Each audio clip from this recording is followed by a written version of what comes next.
ஆண்டவராக இயேசு கிறிஸ்துவுக்குள் மிகவும் அன்பாக நேசிக்கப்பட்ட அன்புக்குரிய சகோதர சகோதரிகளே, உங்கள் யாவருக்கும் அன்பின் வாழ்த்துக்கள்.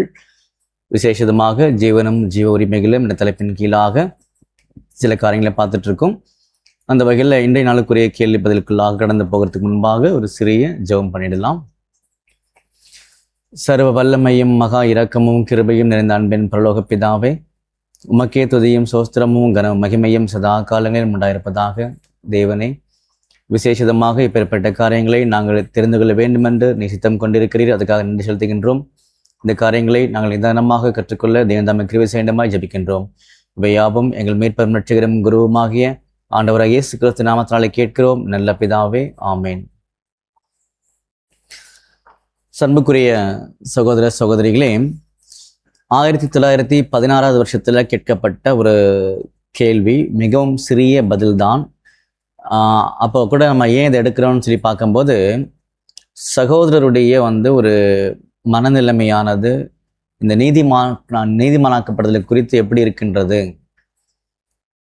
அதை அவ்வளவு எளிமையாக புரிந்து கொள்ள முடியுமா முடியாதா அப்படின்ற பல கேள்விகளுக்கு இது பதில் கொடுக்கும் என்பதால் என்ன பண்றோம்னா இதை குறித்து நம்ம கவனிக்க போறோம். சரிங்களா? கேள்வி நான் படிக்கிறேன். சட்டப்பூர்வமானதும், அதாவது லீகல், உண்மையானதுமான நீதிமானாக்கப்படுதலை பற்றி, actual, so legal and actual நீதிமானாக்கப்படுதலை குறித்து வாட்ச் டவர் சொசைட்டியில், அதாவது காவர் கோபுர அந்த பத்திரிகையில் செப்டம்பர் 15 பக்கம் 281 கட்டுரையில் இந்த அறிக்கை உள்ளது. எந்த அறிக்கை உள்ளது? இது சட்டப்பூர்வமானதும் அதே நேரத்தில் சேம் இன்ஸ்டன்ட், இது சட்டப்பூர்வமானதும் அதே நேரத்தில் உண்மையானதுமாக இருக்கிறது அப்படின்னு சொல்லி நீங்க சொல்லியிருக்கீங்க. எது? இந்த லீகல், அதாவது சட்டப்பூர்வமானதும் அதுக்கப்புறமா உண்மையானதும், அதாவது ஆக்சுவல். இந்த நீதிமானாக்கப்படுதல் பார்த்தீங்க அப்படின்னா சட்டப்பூர்வமானதும் அதே நேரத்தில் சேம் டைம்ல அது உண்மையானதுமாக இருக்கிறது அப்படின்னு நீங்க சொல்லியிருக்கீங்க. சரிங்களா? இங்கே சொல்லப்படும் கருத்து நீதிமானாக்கப்படுதல் உண்மையானது என்றும், இப்ப நீங்க எழுதின கருத்து இருக்கு இல்லையா, அது நீதிமானாக்கப்படுதல் ஆக்சுவல் தான், உண்மையானது என்றும் எண்ணப்படுவது அல்ல, இட் இஸ் நாட் ரெக்கர்ன்ட், எண்ணப்படுவது அல்ல என்று அர்த்தப்படுத்துகின்றதா அப்படின்னு கேள்வி கேட்டிருக்கிறாங்க. புரிஞ்சுங்களா? ஸோ பதில், இதைத்தான் நாங்கள் சொல்ல முயற்சி செய்தோம். அது ரெக்கர்ன்ட் கிடையாது, ஆக்சுவல் தான். இதைத்தான் நாங்கள் சொல்ல முயற்சி செய்தோம். ஆனால் இதை வெளிப்படையாக சரியாக சொல்வதில் வெற்றி பெறவில்லை. இன்னைக்கு நம்ம நிறைய நீதிமான், சட்டப்பூர்வமானது, ஆக்சுவலு, அப்புறமா அது டென்டேட்டிவ் அப்படின்னு சொல்லி ஏகப்பட்ட காரியங்களை லிஸ்ட் அவுட் பண்ணி ஒவ்வொரு ஸ்டெப்பு ஒரு படிலாம் நிறைய நம்ம போட்டு காமிச்சிட்டு இருக்கிறோம். எல்லாமே நல்ல விஷயங்கள் தான்.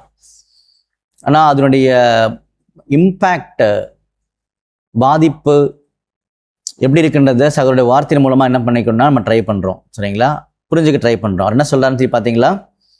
ஆனால் இதை வெளிப்படையாக சரியாக சொல்லுவதில் வெற்றி பெறவில்லை, அவரே வெற்றி பெறவில்லை அப்படின்றார்.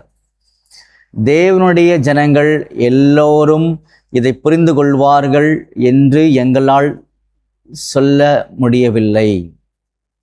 பார்த்தீங்களா? அப்போ இந்த இடத்துல கேட்கப்பட்ட கேள்வி என்னது? நீங்க வாட்ச் டவர் சொசைட்டியில் எழுதியிருக்கிறீங்க, இந்த நீதிமானாக்கப்படுதல் சட்டப்பூர்வமானதும் உண்மையானதும் அப்படின்ற காரியங்கள் நீங்க எழுதியிருக்கீங்க. அது ஒரே நேரத்தில் சட்டப்பூர்வமானதும் அதே நேரத்திலேயே அது உண்மையானதும் அப்படின்னு சொல்லியிருக்கீங்க. அப்படி சொல்லும் பொழுது நீதிமானாக்கப்படுதல் உண்மையானது, ஆக்சுவல் தான், அது எண்ணப்படுவது இல்லை, ரெக்கார்டு கிடையாது அப்படின்னு சொல்றீங்களா? அப்படிதான் அர்த்தமா அதுக்கு அப்படின்னு கேட்டால் அவர் என்ன சொல்லாரு? ஆம், அப்படிதான் அர்த்தம், அப்படிதான் நாங்கள் சொல்ல முயற்சி பண்ணோம், ஆனால் வெற்றி பெறவில்லை அப்படின்றார். அப்போ இன்னைக்கு நாம வெற்றி பெறுவோமா அப்படின்னு கேட்டிங்க அப்படின்னா, தேவன் நமக்கு அவருடைய வல்லமை பரிசுத்தாவியை கொடுத்திருக்கிறார். நம்ம நிச்சயமாக வெற்றி பெறுவோம்.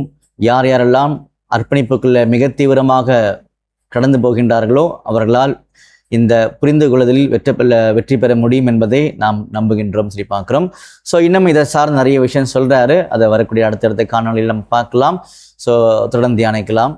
தெய்வம் தாம் ஆசீர்வதிப்பாராக. ஒரு சிறிய ஜெபம் பண்ணி முடிச்சிடலாம்.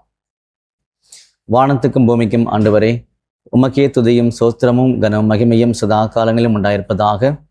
விசேஷமாக எங்களுக்குரிய காரியங்களை ஏற்ற நேரத்தில் நீ வெளிப்படுத்தி வருகிறீர். அதற்காக நன்றி செலுத்துகின்றோம் பிதாவே.